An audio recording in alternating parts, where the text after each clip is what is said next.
tenemos como una montaña en esta mañana. Como que hay una montaña que mientras yo estaba mirando este texto, creo que nosotros lo podemos reconocer. Y esa montaña es el pecado y el humano. Es una montaña que parece como que invencible, por tanto que el pecador ama el pecado. Pero en esta mañana nosotros tenemos que como que esforzarnos a creer en Dios, porque Él es el que quita esa montaña. Él es el que quita esa montaña. Entonces busquemos mirar a eso mientras miramos el texto de Mateo 6. Y estaremos del versículo 19 hasta el versículo 34, pero los vamos a pasar, versículo 22 y 23, a eso no los vamos a leer. Pero antes de leernos, nada más para sumergirnos un poquito el contexto, estamos en el Sermón del Monte. ¿Quién conoce el Sermón del Monte o lo ha escuchado un poquito? El sermón más famoso de la Biblia, el sermón más conocido. Tú puedes pensar en personas como Gandhi, en personas filosóficos y todas ven joyas en este sermón.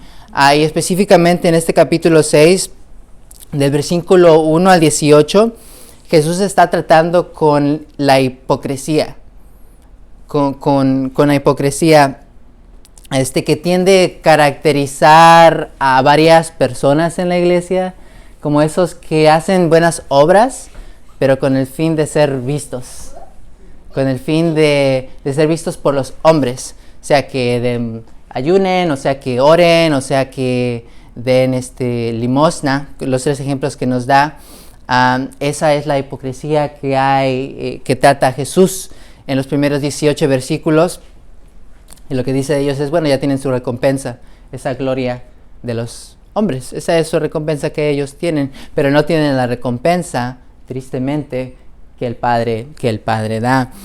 Entonces, nosotros en esta segunda porción vamos a estar mirando un problema grave en la iglesia, porque vamos a estar lidiando con el problema de la mundanería en la iglesia, el problema de una perspectiva terrenal, el problema de un enfoque terrenal en la iglesia. Es más difícil específicamente cuando pensamos en el lugar tan afluente en el que estamos. Estamos no más y menos que en el lugar más rico, en el país más rico de la historia de todo el mundo. ¡Wow! La comodidad, el acceso, la tecnología. Estamos en el lugar más rico de la iglesia, pero cuando nosotros vemos a lugares de tercer mundo en este momento, tú te das cuenta que el progreso del evangelio está creciendo en esos lugares.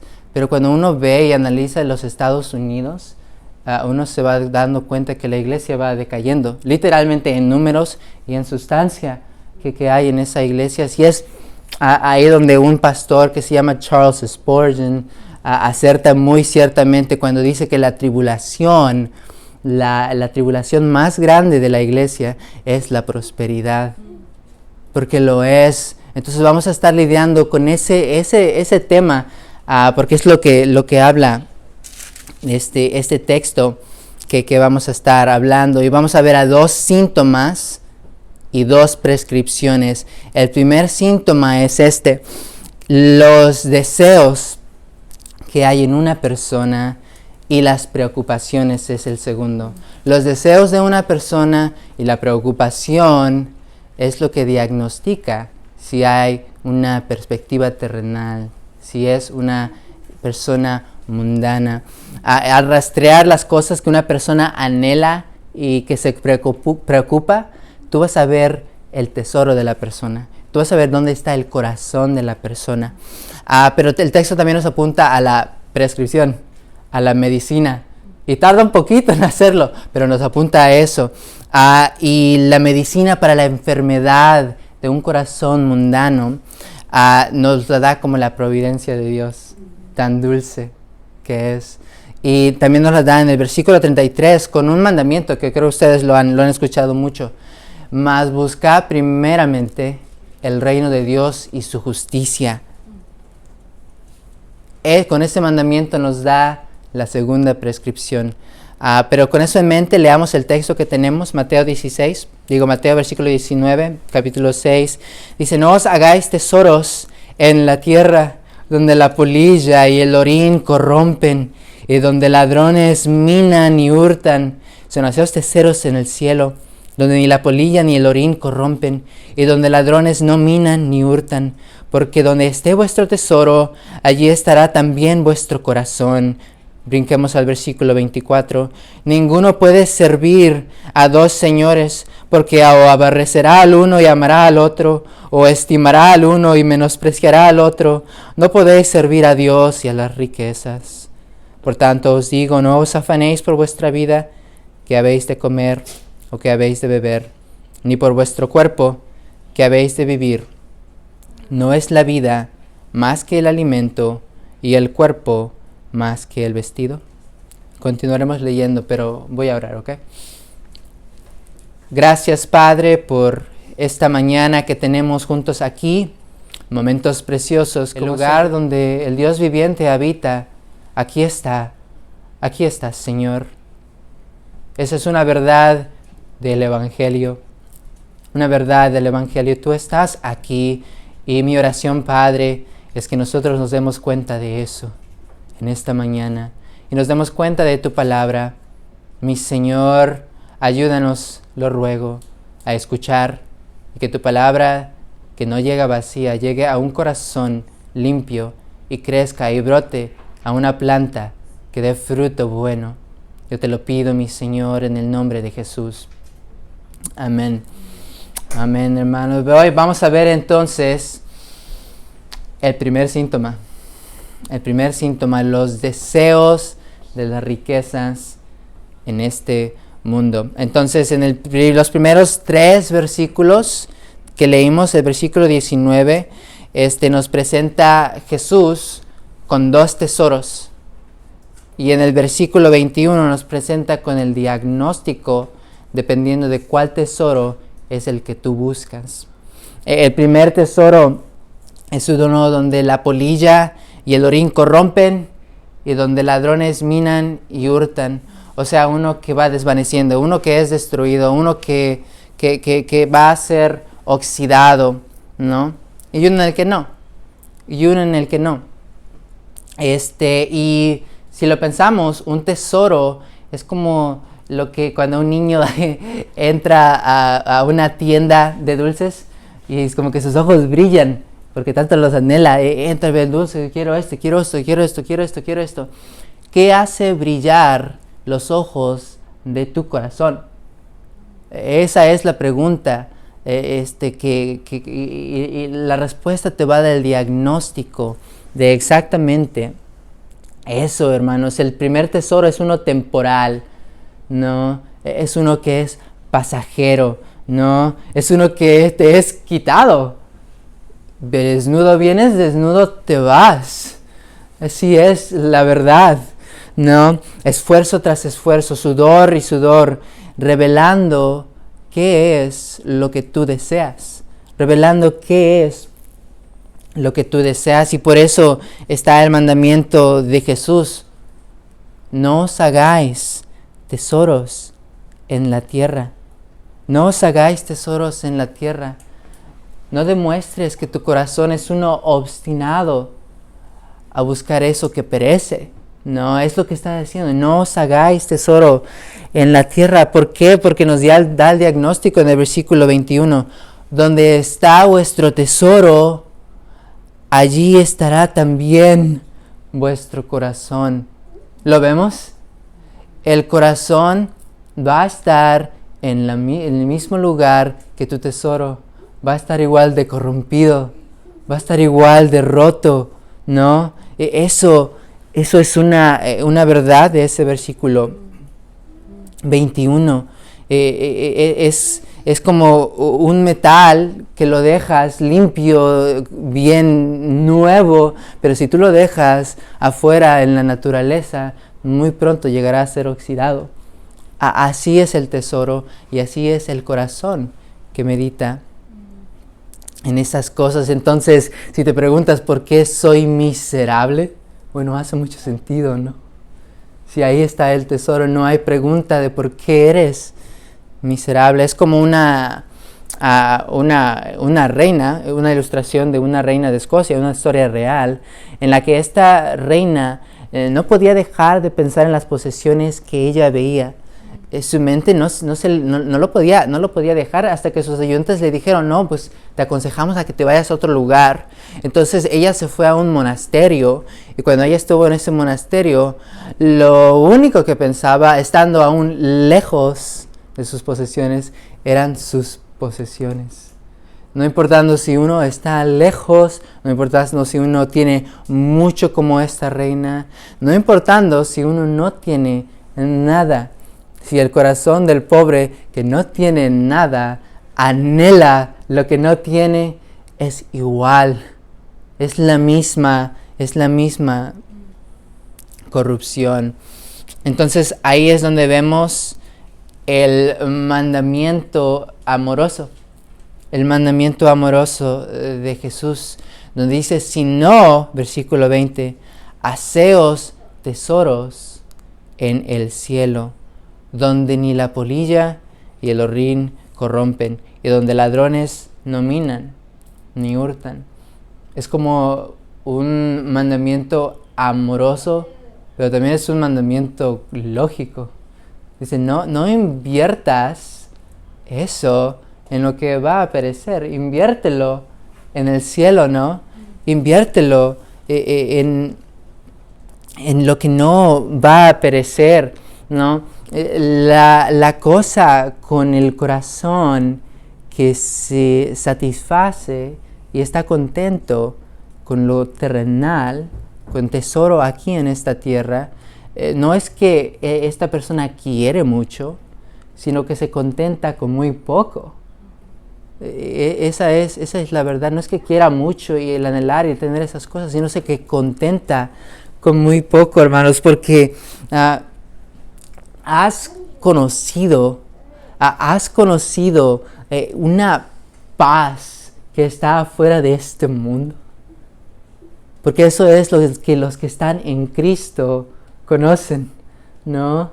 Una paz que es afuera de este mundo, inexplicable al mundo, ¿no? ¿Qué tal el conocimiento, como lo veíamos en el capítulo en esta mañana, de saber que Jesús es tu amigo? El saber que tú puedes derramar tu corazón con el Creador de la tierra. ¿Qué tal? ¿Qué tal ese conocimiento de acumular, el poder acumular gozo en tu alma? Eso es tan rico, esos momentos de comunicación que cuando tú estás lejos, es como cuando estás en el frío y tú deseas regresar a esa cálida comunión que tú tenías adentro de la casa, adentro de comunión con Jesús. Eso es riqueza celestial, ¿no? Descanso en tu alma, ¿no? ¿Lo has conocido? ¿Lo has conocido? ¿No? El amor de un padre que te da lo mejor, ¿no? Y aun cuando tú le pides la serpiente, Él te da pan, no te da lo que tú pides por ignorancia o incredulidad. Eso es un vistazo, una seguridad profunda en Él. Es lo que tenemos en estos tesoros en el cielo y lo que Dios dice que aprovecha en esta tierra y aprovecha en la vida venidera. Entonces medita en dónde está tu corazón. Está ahí tu corazón, está ahí en esa paz, está ahí en esa comunión, está ahí en ese amor del Padre.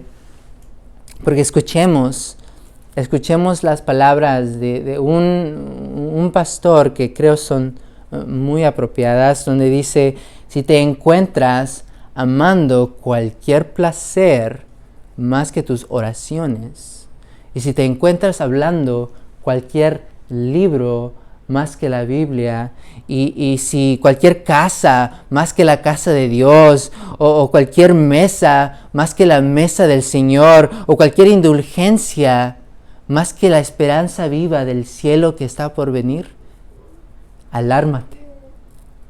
Alármate.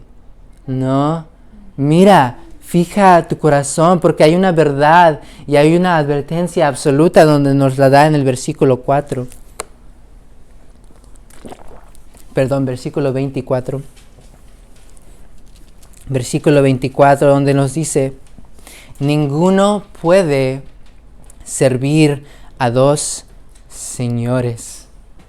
Ninguno puede servir a dos señores. Es una advertencia absoluta.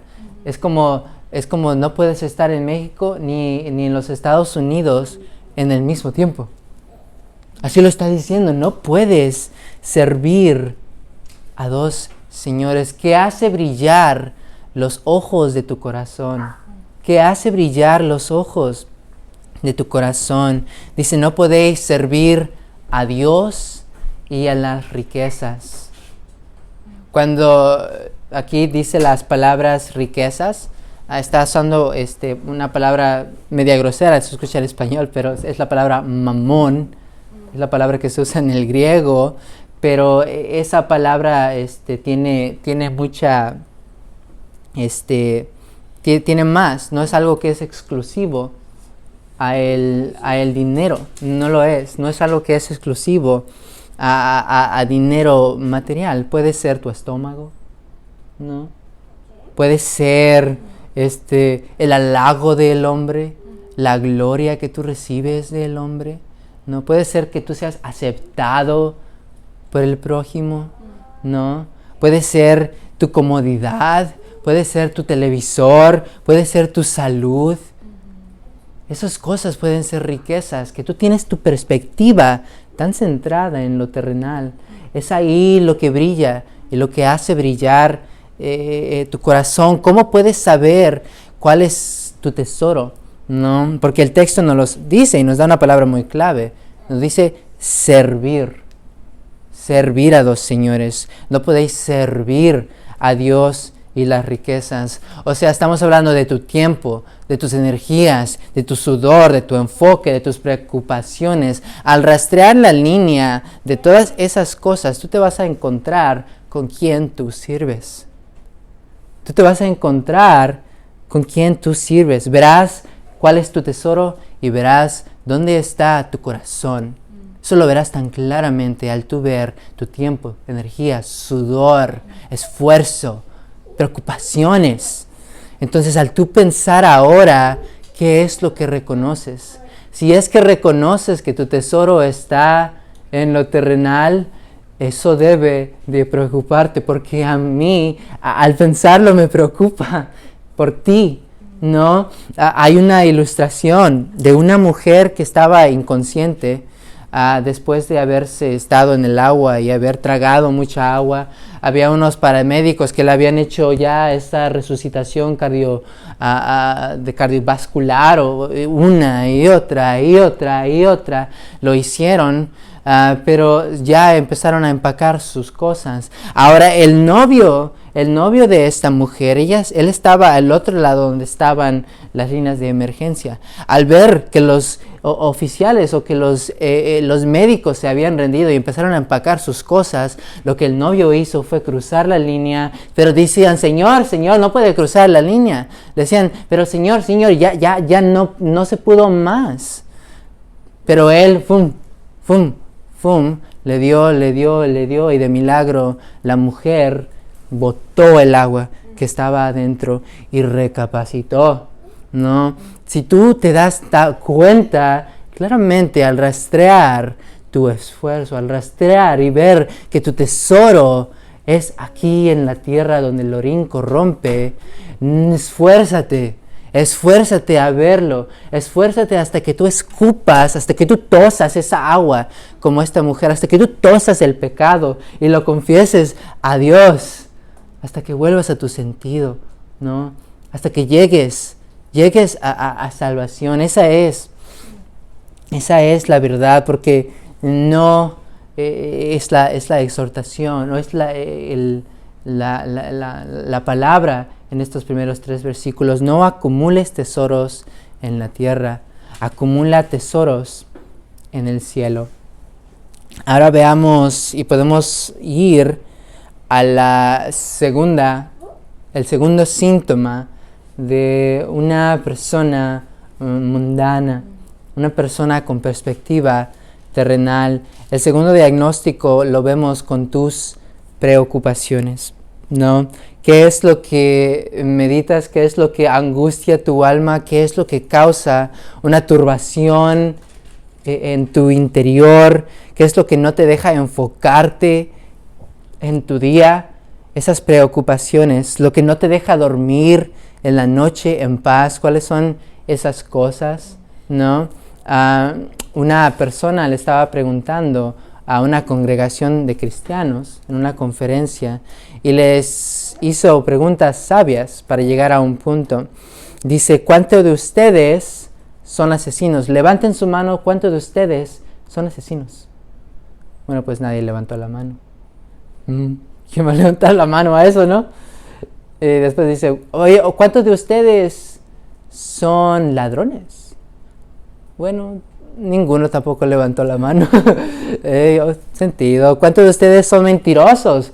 Uno hasta atrás como que levantó la mano. Dice, bueno, tal menos hay uno honesto. Aquí, disculpen. Y les hizo una última pregunta. Donde dice, ¿cuántos de ustedes batallan con la preocupación? Y ¡pum! Las manos se levantaron como si fueran, dividieran $1,000, ¿no? Y él les comentó esto. Dice, ¿cómo es que nadie fue honesto al hacer las primeras preguntas de asesino? Porque sabemos que el asesino, el ladrón, el mentiroso, hay mandamientos para eso, pero ¿cómo es que nadie tiene vergüenza de levantar la mano cuando piensa en preocupación? ¿Será cristianos, les decía, que no sabes que de la misma manera que Dios dijo que no mates, que no robes y que no mintas, Él también nos dice, no os afanéis, no os preocupéis? Porque eso es lo que nos dice en el versículo 25, no os afanéis por vuestra vida. No os afanéis con vuestra vida. Y yo concuerdo con las palabras de este pastor, porque aparte de los deseos en una persona, sus preocupaciones delatan a alguien, lo delatan, es un síntoma. Pero en los versículos 25 al 31 nos vamos a dar también cuenta de la medicina, y es aquí donde yo quería llegar, ¿no? Porque probé la primera prescripción. Es como que yo quería yo anhelaba llegar a esta porción, ¿no? A esta medicina, porque la vida y la luz resplandece más fuertemente donde la muerte y la oscuridad son más densas, ¿no? Y es aquí donde en la primera prescripción, la primera medicina se ve.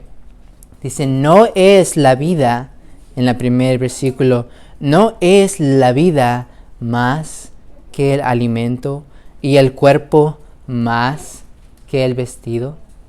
Ese es el primer razonamiento de Jesús, apuntándonos inmediatamente más profundo de lo material, hablándonos de nuestra alma y de lo más profundo. No es la vida más de lo que tú puedes ver. Todos nosotros podemos entender eso, porque ¿de qué le vale a una persona acumular tesoros y preocupaciones en esta tierra si pierde su alma? ¿De qué le vale? ¿De qué le vale? ¿No? Y después procede a demostrar la medicina, que es la providencia de Dios. La providencia de Dios, porque lo demuestra con criaturas inferiores a ti y a mí. Veamos el versículo 26. Dice, mirad las aves del cielo, que no siembran, ni ciegan, ni recogen en graneros, y vuestro Padre Celestial las alimenta. ¿No valéis vosotros mucho más que ellas? Estas aves que no trabajan son alimentadas. El versículo 28 y el versículo 29. ¿Y qué tal del vestido? ¿Por qué os afanáis? Considerad los lirios o las flores del campo, cómo crecen, no trabajan ni hilan. Pero os digo que ni aun Salomón con toda su gloria se vistió así como uno de ellos.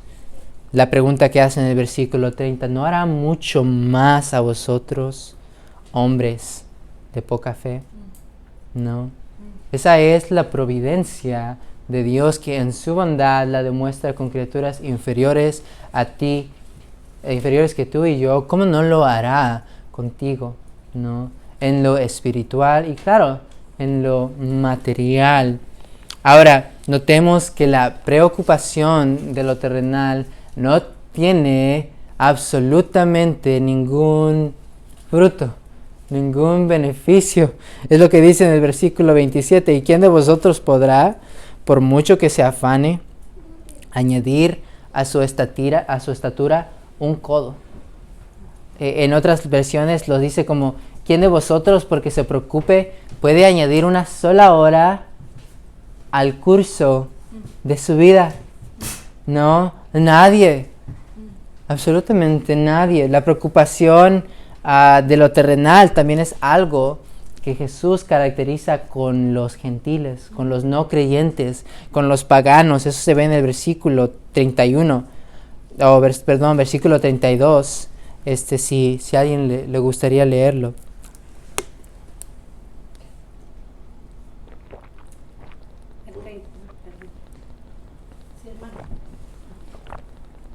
Porque los gentiles buscan todas estas cosas, pero vuestro Padre Celestial sabe que tenéis necesidad de todas estas cosas. Así es. Y antes de que se lo pidas, la providencia de Dios es de esa manera, ¿no? Él dará lo que necesitas y no hay por qué preocuparse, no hay por qué afanarse. Pero tal vez tú dices, pero Marco, es que así yo soy. Como que es así yo soy, yo tiendo a preocuparme. Y bueno, eso es cierto de una manera. Hay hasta temperamentos en personas que son más atentos o más cuidadosos que otros. Eso sí es cierto, eso se puede ver. Pero ¿qué si tú cambias la dirección de tu preocupación o de tu ocupación? ¿Qué tal si cambias en donde tú pones tu atención, donde tú pones tu cuidado, en qué tú te enfocas, cuál es tu ocupación? Y es ahí lo que Jesús le dice y nos manda a reenfocarnos en el versículo 33 con la segunda prescripción, la segunda medicina que vemos en forma de un mandato, porque nos dice, mas buscad primeramente el reino de Dios y su justicia. Mas buscad primeramente el reino de Dios y su justicia. Una persona dice, si yo tuviera 30 años de vivir, un filósofo antiguo dice, si yo tuviera 30 años de vivir, yo tomaría 20 años para organizar cómo yo viviría los últimos 10 años, para tener una vida más productiva, ¿no? Y hay algo de verdad en eso. Hay algo de verdad, porque la vida sin propósito y sin dirección, bueno, pues ¿a dónde vas? ¿A dónde vas, no? Y es eso lo que nos hace aquí. Pero ¿en qué enfocarte? ¿En qué enfocar tu vida que dará fruto que permanece? ¿En qué enfocar tu vida que dará fruto que permanece? Y es ahí donde Jesús nos apunta. Dice, buscad primeramente el reino de Dios y su justicia. Y vamos a desmenuzar esa frase como que en 3 porciones.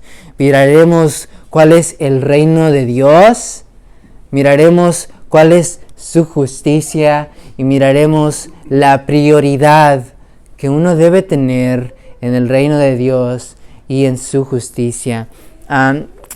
¿Qué ustedes piensan cuando hablamos del reino de Dios? Como que, ¿cuál es el reino de Dios? Puede venir a nuestra mente como que lo más, tal vez como que lo más como que común que viene a nuestra mente es como que un territorio o una área, una ciudad, una gente. Pero cuando la Biblia usa reino, lo hace sinónimo como que con el dominio de Dios, con la autoridad de Dios, con el gobierno de Dios, no tanto un territorio o un lugar, pero en fin, ¿cómo realinear? ¿De qué manera esas ocupaciones y preocupaciones mundanas realinearlas al reino de Dios, ¿no? El reino de Dios. Bueno, primeramente, la ocupación de una persona debería ser entrar en el reino de Dios. Esa es la primera ocupación en una persona, a que tu vida y a que tu corazón se sometan voluntariamente a los designios de Dios. No, hablo del reino de Dios que es invisible. Hablo del reino de Dios que está en tu corazón, del dominio de Dios que Él tiene en tu corazón. Una persona debe de entrar en el reino de Dios. Es por eso que nos dice al principio de este libro, arrepentíos, el reino de Dios se ha acercado. O como nos dice en el libro de Juan, es necesario nacer de nuevo para ver el reino de Dios. No, primero una persona debe entrar al reino de Dios. Pero ¿por qué es necesario arrepentirte? ¿Y por qué es necesario nacer de nuevo? ¿No? ¿Por qué es esto necesario? Y aquí es donde vemos la segunda porción del reino de Dios, o la descripción que nos da. Dice, el reino de Dios y su justicia. Y su justicia. ¿No? Un énfasis, una palabra que es molestosa al pecador. Es una palabra que es molestosa al transgresor de la ley. Ni una jota, ni una tilde pasarán. No, ni una jota, ni una tilde pasará de la ley. Esto es lo que demanda el estándar justo de Dios. Ser perfectos como Él es perfecto. Entendemos qué molestoso es eso al pecador. La justicia es algo incongruente con el corazón de piedra, el corazón de piedra en un humano. Es incongruente. Es algo extranjero. Es algo extranjero. Pero el reino de los cielos se ha acercado. No sé si ustedes se acuerdan, ¿quién se acuerda de un dibujo que se dibujó cuando estábamos hablando de un tema así? Que dibujamos una nube y abajo dibujamos el mundo, ¿no? Los cielos, el reino de los cielos representaba la nube y tú tienes a un mundo con todo tipo de personas que intentan alcanzar el reino de los cielos de diferentes maneras. Está una persona como que tiene una escalera, la hace firme, la hace larga, la hace fuerte para llegar hasta el cielo. Hace una fundación que él piensa y considera que es buena, que lo va a sostener, y intenta de subir. Ese es el legalista que intenta de ganar su salvación de las cosas que él hace, ¿no? Puedes pensar en otra persona como una persona que podemos titular una persona flexible, ¿no? Que va poco a poco, ¿no? Que como que está mirando la puerta, pero como que no entra. Cuando la duda viene y se queda, dice, no, mejor me espero a un tiempo más oportuno, ¿no? A un tiempo más oportuno. Pero la palabra es muy clara. Dice, arrepiéntete, porque el reino de Dios se ha acercado. Dios mismo tuvo que bajar. Dios mismo, la nube, tuvo que bajar al cielo para que tú pudieras ¡pum!, conocerlo, ¿no? Hay una parte hermosa que está en este libro. Cuando Jesús fue bautizado por Juan el Bautista, porque Juan el Bautista no quería hacerlo. Él había dicho, bueno, yo necesito ser bautizado por ti, ¿por qué tú vienes a mí? ¿No?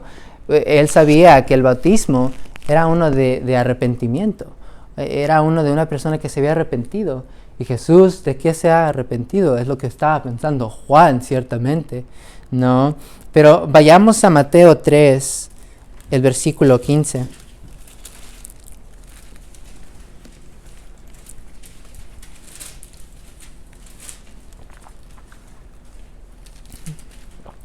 Mateo 3, el versículo 15, donde le responde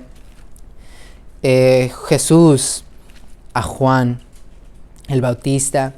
Dice, pero Jesús le respondió, deja ahora, porque así que conviene que cumplamos toda, ¿qué? Justicia. Jesús cumple toda obra justa. Es las palabras que dice, palabras hermosas. Y al bautizarse, Él también hace algo. Él se identifica con el pecador. No he venido para eliminar la ley, dice Jesús. Yo he venido para cumplir la ley, cumpliendo toda obra de justicia. Pablo lo dice y lo puede decir mucho mejor que yo cuando dice, al que no conoció pecado, por nosotros lo hizo pecado, para que nosotros fuéramos hechos, ¿qué? Justicia de Dios en Él. Nos viste con su justicia. ¿A qué? ¿A qué? A el pecador tomar un paso de fe. Porque eso es lo que es el arrepentimiento, un paso de fe. Cuando tú entras por la puerta y Jesús te otorga justicia. Él bajó, el rey tuvo que bajar y lo hizo de una manera inimaginable. Ahora, ¿qué del que ya entró? ¿Qué del que ya ha entrado en el reino de Dios? ¿Cómo puedes tú pensar en este texto?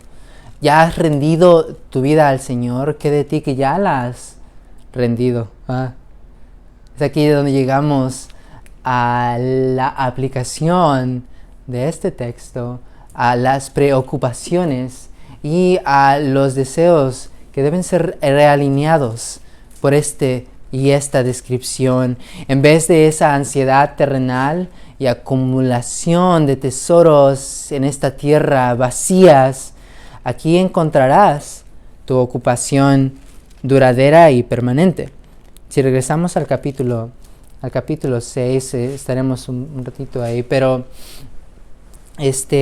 vemos en el capítulo 6 el versículo 9 a 10, en la oración ejemplar. Es una oración ejemplar que Jesús le da a sus discípulos, como que de esta manera oren de esta manera.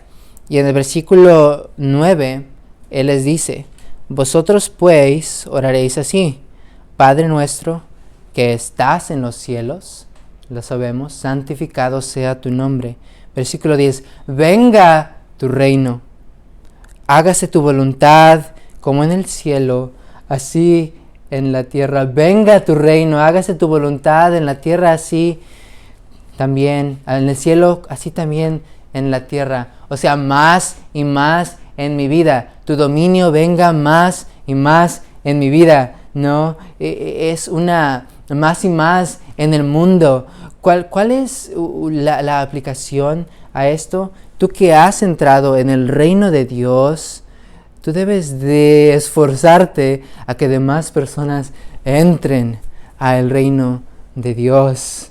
Que note eso es un enfoque de evangelización, un enfoque de predicación, un enfoque santo y bueno. ¿Qué es lo que no te hace dormir en la noche? ¿Son los biles? ¿Es el pago de la casa? ¿Es el carro? ¿Es salud? ¿Qué es lo que no te hace dormir en la noche? No, debe cambiar eso, debe ser cambiado, hermano. Debe ser, en vez, una preocupación de la alma de tus queridos y queridas que no han conocido al Señor todavía. Y para tú, y para usted, para ti, hermana, debe ser ese dolor y ese sufrimiento que tú puedes tener por los hijos, por los padres, por los niños, por esa persona que tú te encuentras en el elevador y en vez de hablarle te mantienes silencio. No, predícale el Evangelio. Esta persona tal vez no conoce a Jesús. Reenfoquemos nuestra preocupación, nuestra ocupación, ¿no? Hay una cosa, o hay un relato sobre una mujer que estuvo en un barco con sus 2 hijos, y este barco llegó a un accidente en ese barco, y después de que ella salió, fue hace un tiempo atrás, no fue reciente ni por años, pero mandó un telegrama cuando las palabras tardaban segundos para llegar. Y ella le mandó un telegrama a su esposo con 2 palabras. Y la primera palabra era salvada o rescatada. Pasaron 2 o 3 segundos y apareció la palabra sola. ¿Por qué? Porque sus hijos murieron.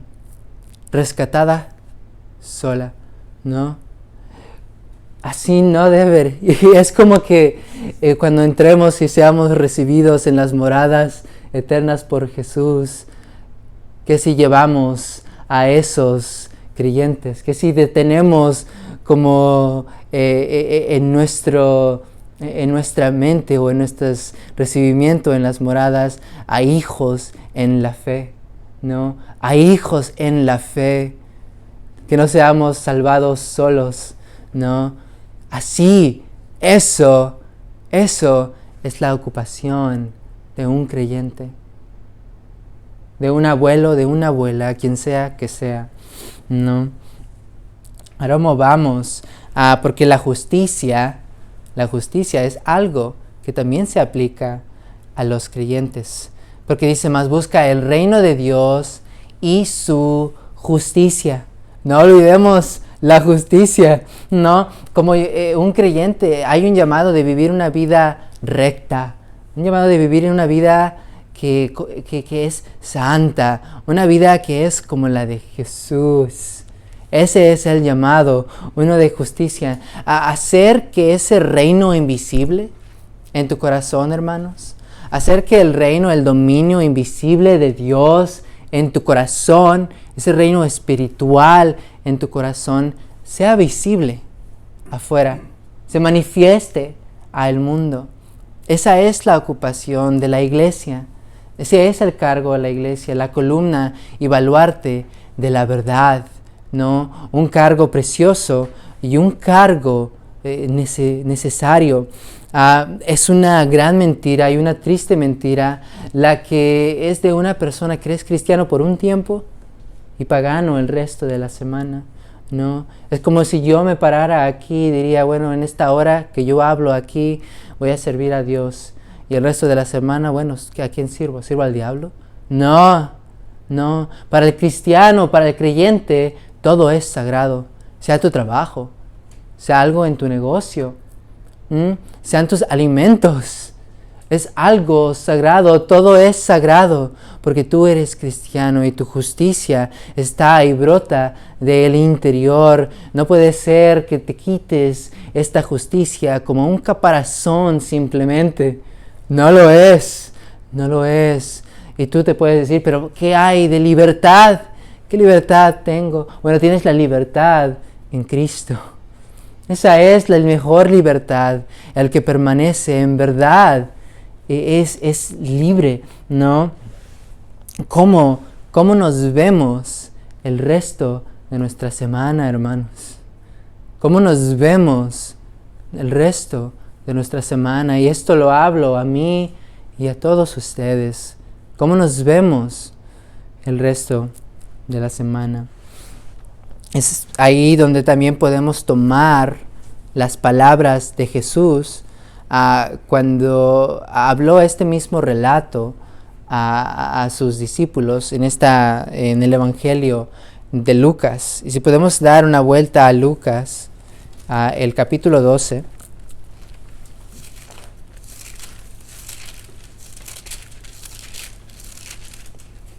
Lucas, el capítulo 12, el versículo 22 y el versículo 33.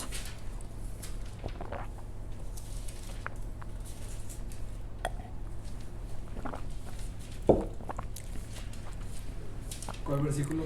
Versículo 32 y el versículo 33 dice tesoro en el cielo. Versículo 32 nos dice, no temáis,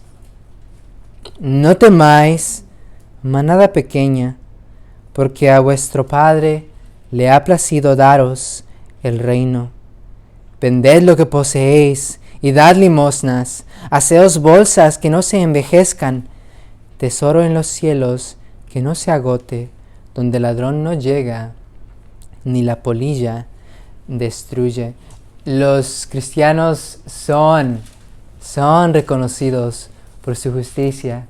Los cristianos lo dan. El cristiano es conocido por su generosidad. El cristiano es conocido por su bondad. El cristiano es reconocido por su liberalidad en las cosas, con sus materiales, con su tiempo, con su esfuerzo. Y de esa manera el cristiano es reconocido.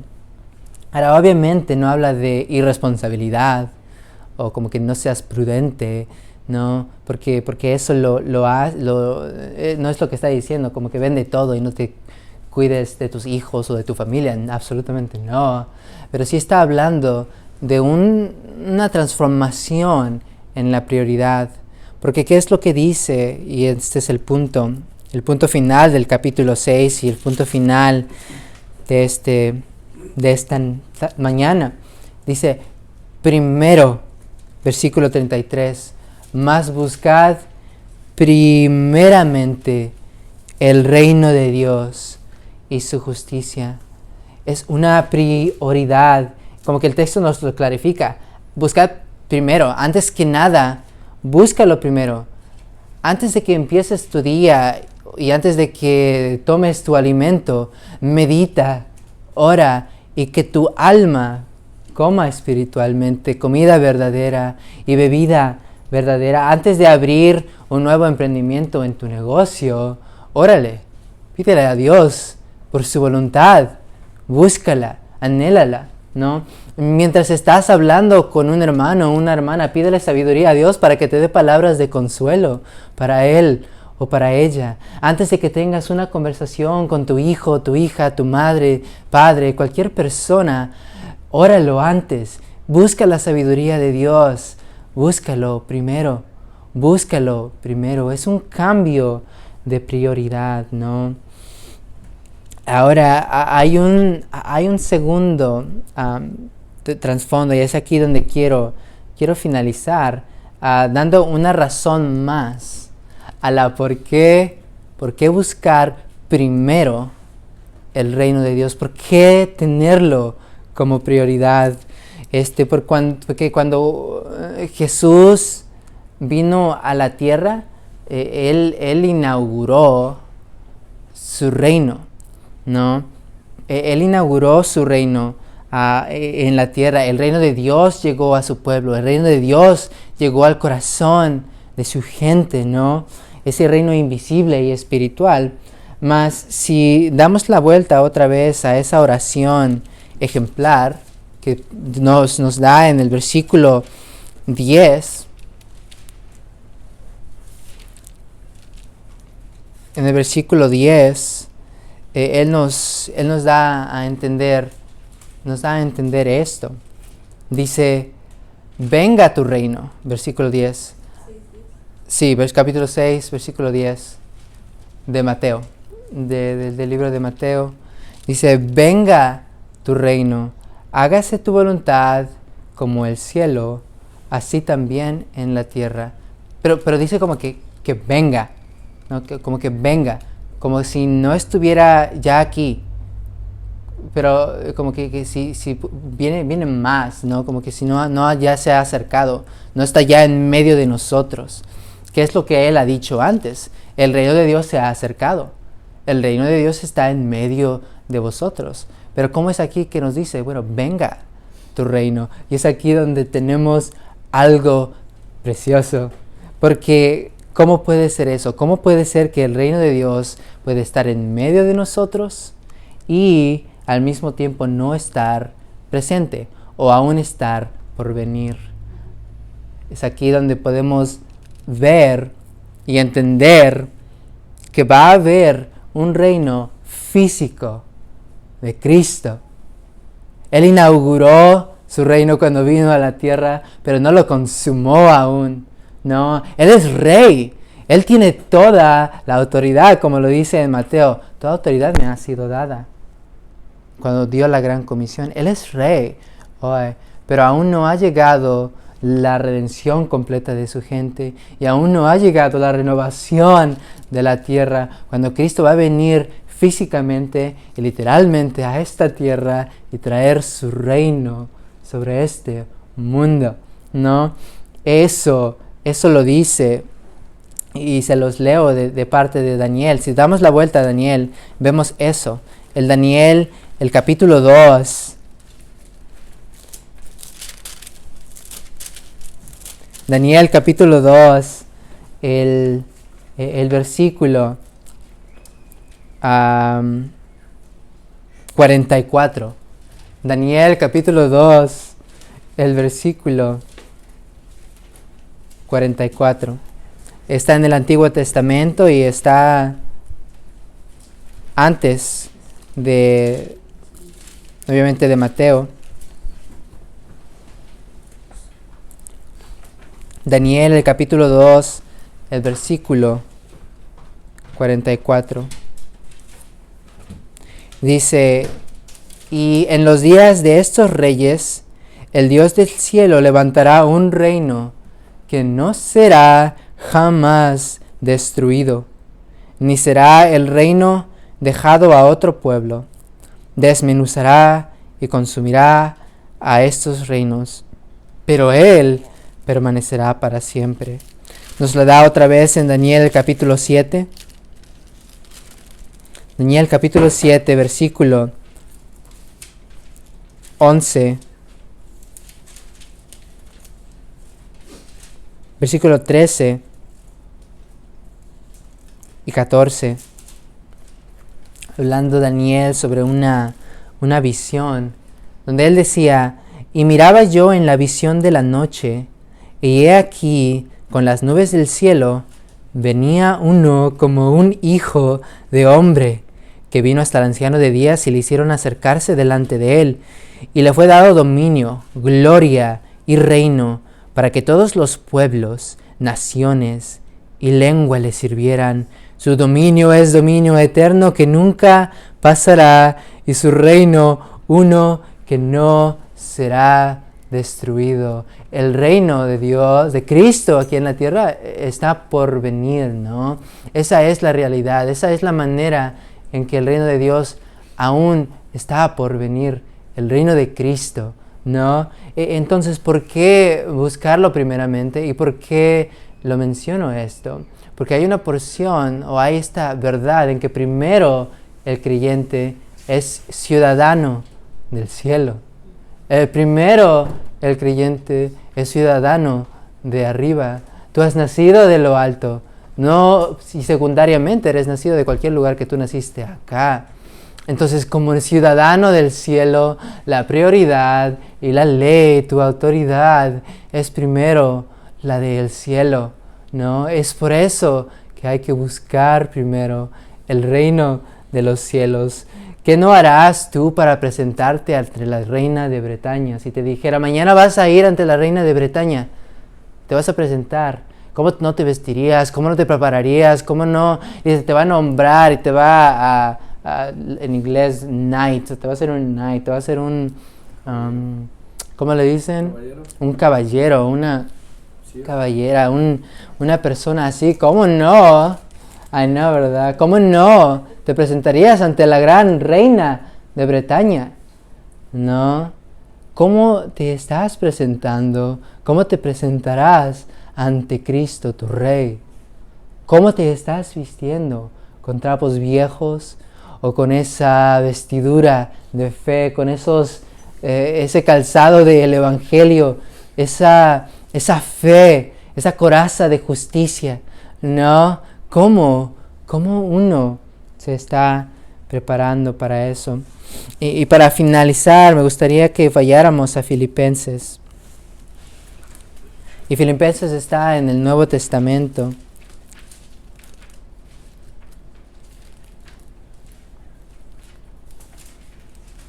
Filipenses está después de Romanos.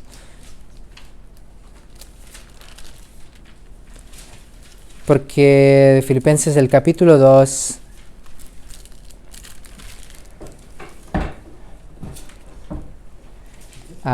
y esto es después de, fue el capítulo 2, el versículo 9 y versículo 10, esto es después de que explica la humillación de Jesús, después de Romanos, sí, pero estos versículos son después de que explica la humillación de Jesús, o explica la muerte de Jesús, explica la muerte en la cruz de Jesús, y después está la exaltación, después está la ascensión, después está la coronación de Cristo, después de su humillación hay una ascensión que se demuestra en el versículo 9, versículo 10 y el versículo 11. Puedes leerlo con mi mamá, primo, si quieres. Y es ahí donde dice: por lo cual Dios también le exaltó hasta lo sumo y le dio un nombre que es sobre todo nombre, para que en el nombre de Jesús se doble toda rodilla, de los que están en los cielos y en la tierra y debajo de la tierra, y toda lengua confiese que Jesucristo es el Señor, para gloria de Dios Padre. Ese es el reino de Cristo. Ese es cuando Él vendrá, porque no ha ocurrido aún. Y se menciona en Apocalipsis que va a haber rodillas que se arrodillarán, o personas que se arrodillarán voluntariamente, y va a haber personas a las que les romperán sus rodillas, pero todos se arrodillarán ante Cristo el Rey, en los cielos, los ángeles, en la tierra, los seres humanos y los que están debajo de la tierra. Entonces pensemos en eso y que Dios nos ayude a el resto de este día, el resto de nuestra semana. Voy a orar, hermanos.